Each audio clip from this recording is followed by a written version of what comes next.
la decisión. De hecho fue peor de lo que imaginó. De repente desapareció ante sus ojos.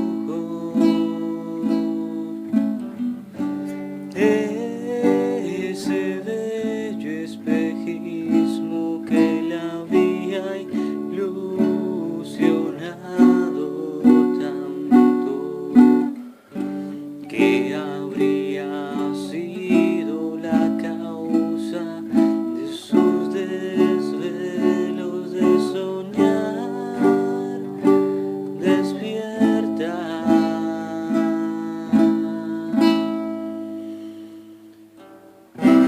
Fue como si simplemente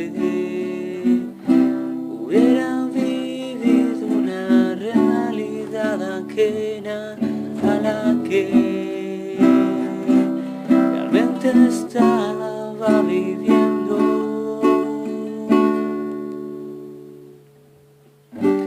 Pero aún así se negaba a aceptarlo.